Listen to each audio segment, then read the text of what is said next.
아침 신문 귀로 읽으세요. 김영민의 조간 브리핑. 학교 폭력 피해 80%는 초등학교 때 시작됩니다. 초등학생 가해자는 3배 이상 늘었습니다. 스마트폰 왕따 문자 6배 이상 늘었습니다. 그런데 놀랍게도 피해 학생의 80%는 부모님께 말하지 않습니다. 이젠 걱정하지 마세요. 미리 다 알려주는 자녀 보호 어플 스마트 보디가드가 있습니다. 자녀의 학교 폭력 문자, 인터넷 고민 검색, 실시간 위치, 유해 컨텐츠를 24시간 감지하여 부모님께 다 알려드립니다. 미리 알면 안심할 수 있습니다. 구글 플레이에서 우리 아이 첫 번째 지킴이 스마트 보디가드를 설치하세요. 지금 설치하고 일주일 무료 체험하세요.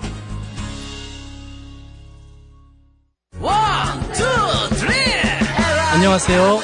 이번에 앨범을 발표한 가수 현우입니다. 정의롭고 행복한 사회를 만들고자 하는 국민TV, TV 개국을 위해 재능 기부를 하려고 합니다.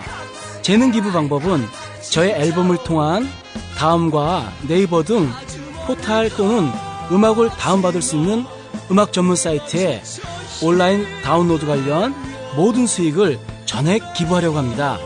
작고 미비할지 모르나 국민TV, TV 개국에 도움이 되었으면 합니다. 감사합니다. 오늘 아침 신문들은 어떤 뉴스에 주목하고 있는지 김용민 PD와 함께 알아보는 시간입니다. 안녕하세요. 네, 안녕하십니까. 네, 어떤 신문부터 볼까요? 어제 아주 박근혜 정부가 대망신을 당했다. 뭐 이렇게 말씀드려도 무리는 아닐 것 같습니다. 정부가 의욕적으로 추진한 전교조 법외노조 통보, 이게 무력화된 겁니다. 정부가 전교조에 통보한 법외노조 효력을 법원이 정지시켰습니다. 따라서 전교조의 법적 지위가 회복됐습니다.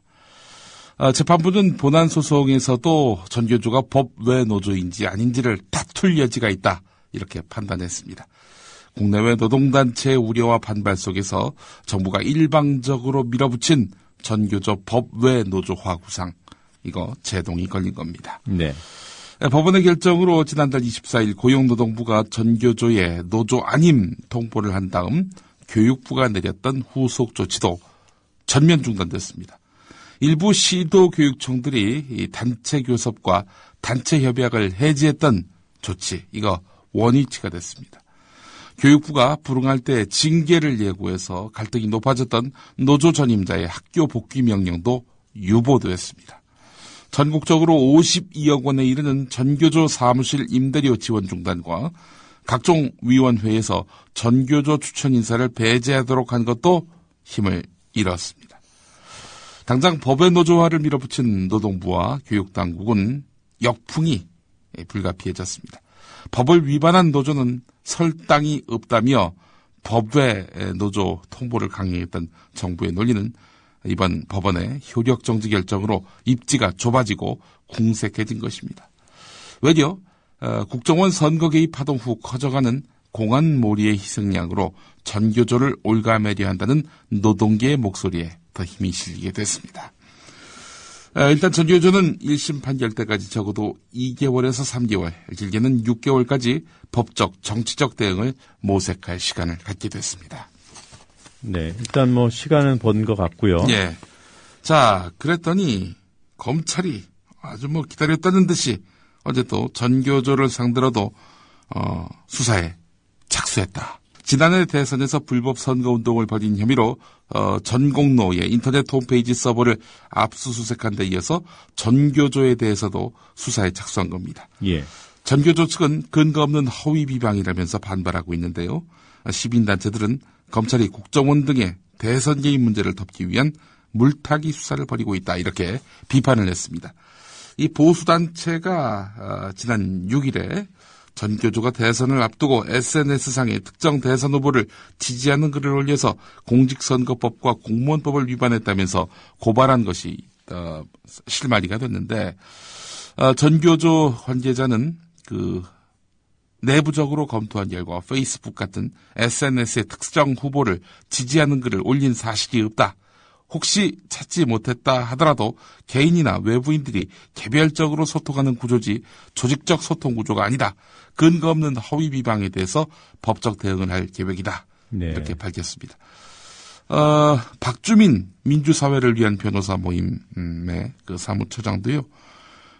선거법 위반 혐의는 공소시효가 지났고 국가 공무원법 등 부수적인 법령 위반은 하려면 진작했어야 하는 수사다. 이제 와서 수사를 하는 것은 국정원 대선 개입 사건을 흐리게 하려는 것으로밖에 볼 수 없다.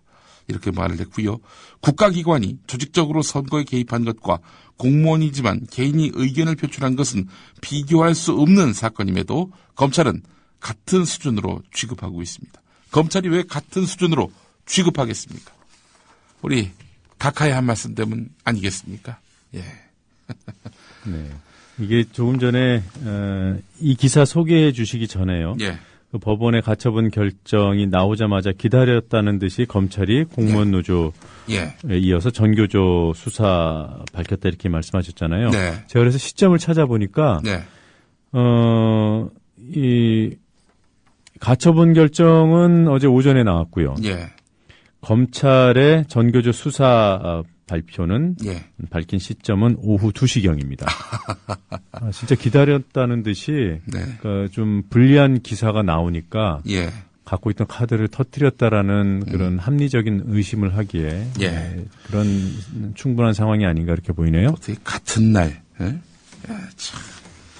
이렇게 보면 가처분 결정 나오고 예. 기사들이 이렇습니다. 기뻐하는 전교조, 활짝 웃는 전교조 위원장 뭐 이런 예. 보도들이 나오니까 예. 바로 그 표정이 싫은 거죠. 웃는 표정이. 그 오세훈 서울시장 결국에는 스스로 이른바 셀프 빅엿을 먹고 이제 그만두던 날 바로 광노현 교육감에 대한 비위 의혹들이 제기되지 않았습니까? 예. 예. 이제 그 뉴스 보시는 분들이 이런 점까지 고려해서 보시니까 예. 정부의 이런 권력의 이런 카드들이 쉽게 먹히지는 않을 겁니다. 글쎄 말입니다. 자, 개발의 편자라는 그런 말이 나왔습니다. 편자라는 말은 뭐 많이들 아실 겁니다. 말굽에 대해 붙이는 그 U자형의 그 쇠조각 아닙니까? 아니, 말에다가 편자가 필요한 거지, 개한테 편자는 필요가 없거든요. 그러니까 어울리지 않는 것이다. 이런 의미로 개발의 편자라는 표현이 있습니다. 자, 현재로서는 국회 선진화법이 아니라 개발의 편자법이라고 불러야 할 것이다. 박근혜 대통령, 황우여 새누리당 대표가 지난 18대 국회에서 국회 선진화법에 찬성한 여야 의원 127명이 졸지에 개발의 편자를 달아준 사람들이 됐다. 이렇게 한겨레 기사가 시작합니다. 예. 심재철 새누리당 최고위원이 어제 정해진 의사 일정을 입맛대로 골라먹는 민주당의 행태는 국회 선진화법이 없다면 불가능하다. 졸부가 갑자기 불어난 재산을 흥청망청 뿌려대는 형국이다. 이렇게 이야기를 했는데, 그러면서 이제 개발의 편자론을 폈는데 참석한 일부 중진 의원은 그 웃음을 참지 못했습니다. 예. 그러니까 이제 누워 침 뱉는다 이런 얘기죠. 예. 지난해 4월 총선에서 새누리당이 대표적인 정치 쇄신 공약으로 활용했던 국회 선진화법에 대한 여당의 셀프 폄하, 셀프 희화화가 연일 계속되고 있는 것입니다. 국회 선진화법을 주도했던 황우여 대표는 회의 머리말에서 여당 대표의 입장에서 말하는 거겠죠. 야당의 의사 일정 거부를 비판하면서도 여야는 합의되는 것은 합의하고 안 되는 것은 더 숙의하는, 깊이 논의하는 협치 정신으로 국회 선진화의 길을 걸어야 한다 이렇게 말을 했는데, 하지만 이 말이 끝나자마자 옆자리에 앉은 최경환 원내대표가 막무가내식 야당이 있는 우리나라에는 국회 선진화법은 맞지 않는 제도라는 것이 판명되고 있다 라면서 강남의 귤을 강북에 심으면 탱자가 된다 이런 말까지 했습니다. 개발의 편자에 이어서 탱자론까지 나왔는데, 한 참석자는 당대표가 화내야 할 순간 아닌가, 그런데 웃더라, 황우여 대표가 웃고 있다 이런 얘기입니다. 이 황 대표의 속내는 어떠하겠는가. 복이 있기 민망했다. 이렇게 말을 했다고 하는데요. 자, 정말 자기들도 하여튼 웃긴 것은 아는 모양입니다. 예. 새누리당은 헌법상 다수결 원칙에 어긋난다는 점을 내세워서 헌법소원 청구도 검토 중이라고 하는데 왜 헌법소원 청구를 검토하겠습니까? 왜 추진하겠습니까? 이거죠. 국회 선진화법을 무위로 돌리려면 법을 바꿔야 하는데 예. 국회 선진화법에 따르면 이걸 야당이 협조를 해줘야 되거든요. 네. 그러니까 그 협조해 줄 가능성이 제로에 가까우니까 이 헌법재판소를 이용해가지고 이게 한번 법을 바꿔보겠다라는 것이 새누리당의 발상인 것 같은데 말이죠. 경향신문 사설을 좀 읽어보겠습니다. 선진화법은 여야 간 이견이 있는 법안을 본회의에 상정할 때 제적 의원 5분의 3 이상이 찬성해야 한다고 명시하고 있다. 다수당인 여당은 직권상정과 날치기, 소수당인 야당은 단상점거 등 물리력 행사를 포기하도록 해서 국회의 합의형 의사진행을 촉진하는 취지를 담고 있다. 특히나 선진화법은 새누리당이 지난해 19대 총선 때 공약으로 내세웠고 당시 박근혜 비상대책위원장이 새정치를 표방하면서 도입에 앞장섰다. 황우여 대표가 당시 원내대표로서 선진화법 산파 역할을 한 당사자다. 새누리당이 이렇게 탄생한 선진화법을 제대로 시행조차 해보지 않은 상황에서 개정하겠다고 나서는 것은 자가당착이다. 누워서 자기 얼굴에 침 뱉는 격이다. 날치기를 방지하는 법안을 폐기하겠다는 것은 결국 야당과의 대화와 타협의 정치를 포기하고 청와대의 거수기로 날치기 국회를 꿈꾸는 속셈이라고 볼 수밖에 없다. 밀어붙이기식 국회 운영에 대한 시대착오적인 향수에 사로잡혀 정치 문화를 거꾸로 돌리려는 발상이다. 여태껏 선진화법 때문에 중요한 법안 처리가 무산된 적도 없다. 야당이 국회를 파행으로 몰고 갈 가능성이라는 일방적인 예단을 앞세워서 선진화법 개정을 추진하는 것은 모순이다. 국회의 파행이 계속되는 것은 정치는 국정원과 검찰이 다 하고 여당은 이들의 뒷바라지만 했다는 새누리당 이재호 의원의 지적처럼 집권 여당의 책임이 더 크다. 이렇게 사설이 이어지고 있습니다. 이 새누리당 정권을 보면 말이죠. 있지도 않은 일을 이렇게 미리 예단해서 치리하려 하고 있다. 예. 이런 느낌을 지울 길이 없습니다. 통합진보당도 언젠가는 국가전복을 꾀할 수 있는 정당이기 때문에 사전에 없애야 한다. 이런 논리로 지금 통합진보당에 대한 해산 청구가 이루어지지 않았습니까? 말은 그럴싸해요. 예방적 민주주의. 예방적 민주주의. 그랬더니 또 얼마 전에 그 노회찬 전 정의당 대표가 우리 프로그램에 나와서 아니 그런 식으로 얘기하자면은 쿠데타를 일으킨 정당이 또 쿠데타를 일으킬 가능성이 있으니 이런 당 없애야 한다라고 한다면 말이 되겠는가라고 네. 하셨던 이야기 있는데 예. 자 김무성 새누리당 의원이 어제 그 검찰에 출석을 했습니다. 2007년 남북 정상회담 대화록을 유출해서 지난해 대선 때 활용했다는 의혹을 받고 있는 인물 아닙니까? 민주당에 의해서 이제 고발을 당했던 인물이 바로 김무성 의원입니다. 비밀 문서인 2007년 남북 정상회담 대화록을 권한 없이 열람하고 그 내용을 유출했다면서 대통령 기록물 관리법과 공공기록물 관리법 위반 혐의로 이렇게 고발이 된 겁니다. 그래서 서울중앙지검 공안 일부가 이 사건을 수사하고 있는데, 자, 지난해 6월 27일 최고중진회의에서, 이런 말을 했죠. 김무성 의원이. 대선 당시 비가 추적추적 내리는 오후 3시쯤 부산 유세에서 그 대화록을 많은 사람들 앞에서 울부짖듯이 쭉 읽었다. 울부짖듯이 쭉 읽었다. 예. 이런 말을, 한 것으로 기록이 돼 있고 또, 6월 26일로 한겨레는 보도하고 있는데 지난 대선 때 이미 내가 그 대화록을 다 입수해서 읽어봤다. 이렇게 말한 것으로 나와 있습니다. 그렇다면 권한 없이 대화록을 입수해서 읽었네요. 자, 그랬더니 김무성 의원이 뭐라고 이야기를 했느냐. 이거는 찌라시를 본 거다. 찌라시라 하면 정보지를 말하는 거지요. 네. 정보지를 근거로 대선 유세를 했다. 이런 얘기입니다. 오늘 뭐 편자도 나오고 탱자도 나오고 찌라시도 나오고 동원할 수 있는 모든 표현이 다 동원됩니다. 자, 그런데 그 대화록의 실제 원문과 김무성 의원이 읽었다는 그 내용이 정말 토시 하나 안 틀리고 똑같은 그런 정황들을 오늘 한겨레가 표를 통해서 이렇게 또 대조 비교를 했는데요. 저희가 같이 한번 읽어볼까요? 예. 저번에 우리 교과서 그 표절, 예. 왜곡된 부분도 표절한 거 가지고 둘이 한번 읽었더니 반응이 좀 좋았거든요. 예, 그렇습니다. 어느 쪽으로 읽으시겠습니까? 예, 김무성 의원의 유세 내용을 노정면 앵커께서 하시고 제가 네. 대화록 원문을 한번 읽어보겠습니다. 자, 시작입니다. 예. 그동안 외국 정상들의 북측에 대한 얘기가 나왔을 때 나는 북측의 대변인 또는 변호인 노릇을 했고 때로는 얼굴을 붉혔던 일도 있습니다. 자, 이어서 가죠. 예.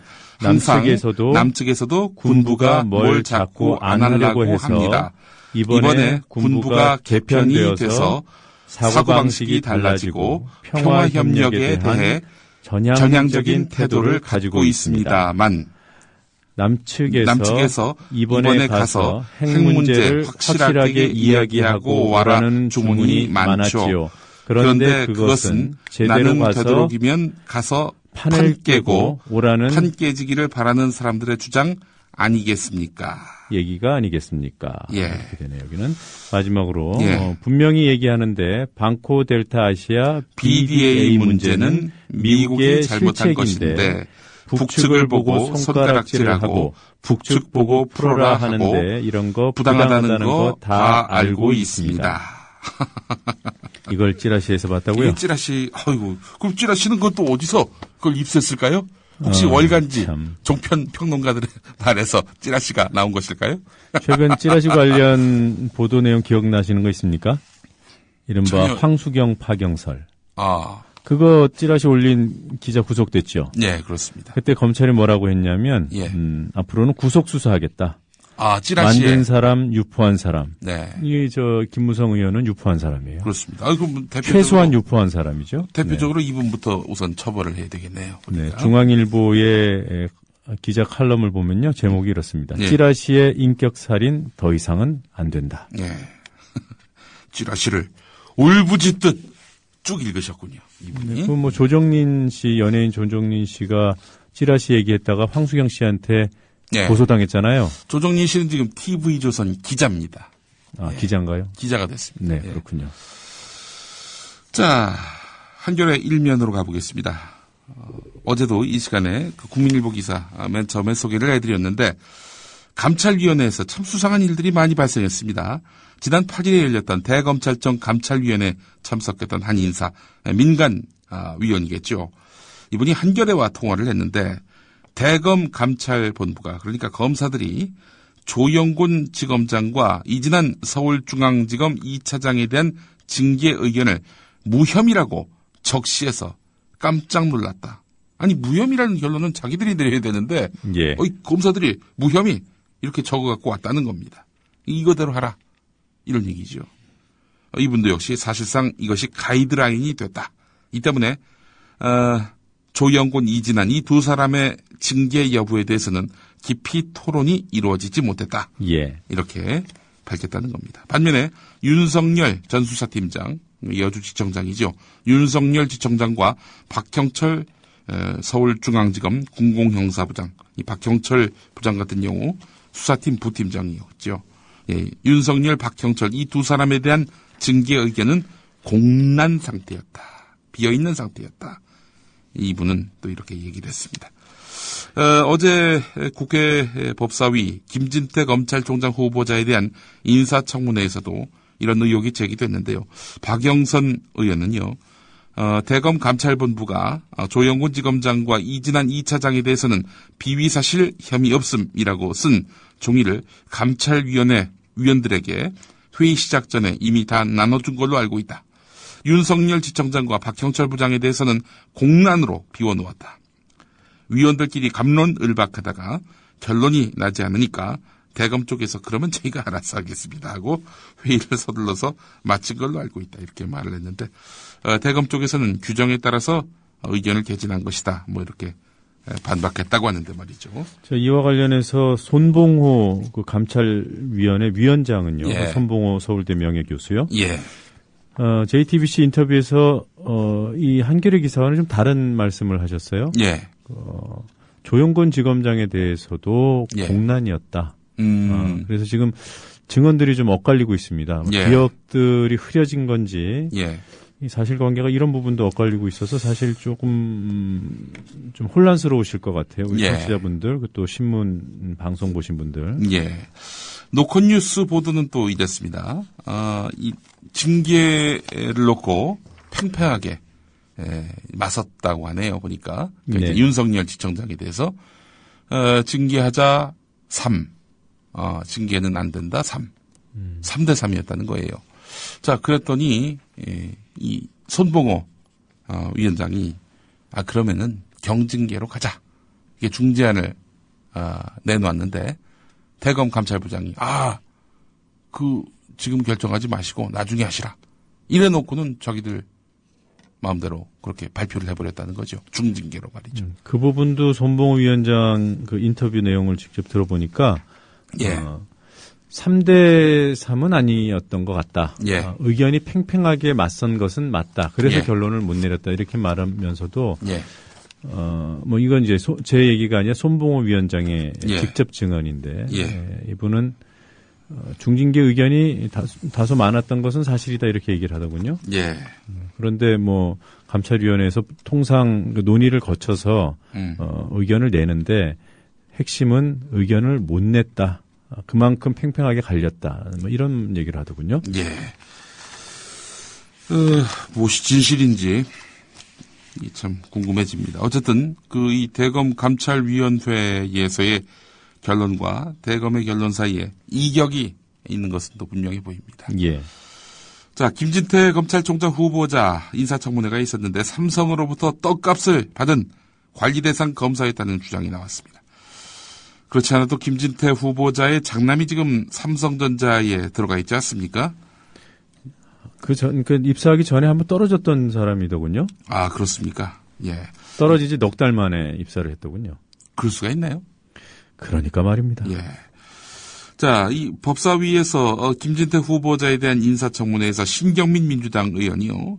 김진태 후보자가 삼성의 관리 대상으로서 떡값을 받았다 이렇게 주장을 했는데 삼성 관리 의혹 검사라는 제목의 문건을 공개하면서 김진태 후보자와 황교안 법무부 장관, 홍경식 청와대 민정수석, 황교안, 홍경식 현직입니다. 예. 조준웅 전 삼성 비자금 사건 특별검사까지 삼성의 관리를 받았다는 겁니다. 이 문건을 보면 김진태 후보자는 대검 범죄정보 제1담당관 시절이던 2002년 6월과 대검 중앙수사부 수사 2과장으로 재직하던 2002년 2월 삼성으로부터 떡값을 받은 리스트에 올랐다는 겁니다. 자, 특히 문건에는 1년에 3회, 그러니까 설날, 여름휴가, 추석 이렇게 3회 이상 각 500만 원 이상의 금품을 정기적으로 수수, 로비 금액 최대 2천만 원 등의 그렇게 문구가 있었다는 겁니다. 네. 자, 이 신경민 의원이 공개한 자료는요, 삼성 특검에 제출됐던 비공개 명단이다라고 민주당 의원들은 또 이렇게 밝히고 있습니다. 이에 대해서 김진태 후보자는 삼성의 관리 대상이라는 이야기를 들어본 적이 없고 단돈 10원도 받은 적이 없다. 왜 이런 이야기가 나오는지 의아하다. 근거가 있다면 감찰 요구도 받아들이겠다 이렇게 말을 했다고 하는데 황교안 장관 삼성 떡값 수수 의혹 이것과 관련해서 제대로 규명되지 않고 넘어간 상태 아닙니까? 이런 상황에서 새 검찰청장 후보자도 삼성 떡값을 정기적으로 수수했다는 이런 의혹을 받고 있으니 참 이게 뭐 새누리당 의원들은 이 명단이 정말 있는 거냐, 뭐 실체를 밝혀라 이렇게 얘기하는데 예. 이 사건 터지기 이전에 저희가 그 정의구현사재단의 김인국 신부님하고 인터뷰를 해보지 않았습니까? 그때 김 신부님 말씀이 명단이 여전히 있다. 여기에 누가 들어있는지는 말씀을 안 하셨지만 지금 현재 유력한 분들이 있을 수 있다는 점을 부인하지 않으셨고요. 명단이 지금까지도 보관돼 있다고 얘기를 했습니다. 조준웅 전 삼성 비자금 사건 특별검사 역시 그 아들이 삼성전자에 들어갔죠. 나중에. 네. 그러니까 새누리당 의원들이 아니 명단이 있으면은 그 당시 조준웅 특검이 제대로 수사를 하지 않았겠느냐, 네. 가만 놔뒀겠느냐 이런 얘기를 하는데요. 예. 조준웅 특검이 그 당시 수사를 제대로 안 했어요. 네. 그리고 나서 수사 끝나고 나서 아들이 삼성전자에 특채되는 그런 의혹까지 불거진 상태인데 왜 자꾸 지금 조준웅 특검의 기준을 삼아서 새누리당이 방어벽을 피는지 모르겠습니다. 네. 자기들에게 이로우면 작은 의혹도 최대한 부풀려가지고 억측을 섞어서 이렇게 사실을 호도하는 새누리당이 말이죠. 이 명백한 이 드러난 사실만 놓고 보더라도 어마어마한 의혹이 가능한데 이 부분은 또 애써 외면하고 있으니 정상적인 그런 사고를 하고 있는 당인지 의문을 갖지 않을 수 없습니다. 예. 한국일보를 보겠습니다. 인사청문회가 이제 거의 마무리돼 가고 있는 상황인데 네. 감사원장, 검찰총장 같은 인사청문 후보자 이 사람들이 자료를 부실하게 제출하거나 나중에 제출하겠다면서 시간 끌기로 일관을 해서 논란을 빚고 있습니다. 이게 패턴이 있어 보여요. 그 청문위원들이 자료 제출을 요구하면요. 후보자들이 뭉갭니다. 그 청문회에서 막 따지잖아요. 그럼 저희 드리겠습니다. 은행 문의였는 대로 드리겠습니다. 뭐 이러면서 청문회 끝날 때까지 말하자면 버티는 이런 행태가 계속 반복되고 있다는 겁니다. 이거 바로잡을 수 있는 방법 하나 있습니다. 뭡니까? 자료 제출 안 하면 청문회 안 하는 법률을 만들면 되죠. 예. 지금 뭐 말씀하신 대로 후보자들이 부실 자료나 자료 제출 거부를 서슴지 않는 데에는 이런 그 법 규정을 악용한 측면이 있다는 겁니다. 국회법과 인사청문회법에 따르면은 인사청문회 대상인 공직 후보자들은 자료 요구 5일 안에 관련 자료를 제출해야 하고요. 이를 거부할 수 있는 예외 조항도 공무상 비밀, 외교 군사 관련 정보 같은 이런 것들에 한정도 있습니다. 개인의 도덕성과 관련해서 숨길 여지는 없는 겁니다. 하지만 후보자들은 자료 제출을 거부했을 경우 제재 규정이 없습니다. 네. 제재 규정이 없으니까 한 번에 법 위반하지 뭐. 아니 논리적으로 자료를 제출해야 그걸 가지고 검증을 해서 청문회를 국민들을 대신해서 청문회를 하는 거 아니겠습니까? 예. 그러니까 자료를 내야 돼요. 그게 전제가 돼야 청문회가 가능한 거죠. 예. 황찬현 감사원장 같은 경우 바로 지난 11일 아침 10시에 열릴 예정이었는데요. 인사청문회가. 서울중앙지방법원장 재직 당시에 업무 추진비 사용 내역을 내라고 야당 의원이 요구하니까 전날 밤 12시. 그러니까 전날 밤 12시에 제출을 했고 이마저도 사용 내역 가운데 1,600여만 원이 누락된 부실 자료였습니다. 또 자녀의 장학금 수령 내역에 대해서는 구체적인 그런 내용이 적혀 있지 않은 그런 표만 냈고 장학금 수령 근거가 되는 성적은 개인 프라이버시를 이유로 제출하지 않았습니다. 아니 성적이 좋아야 장학금을 받는 거 아닙니까?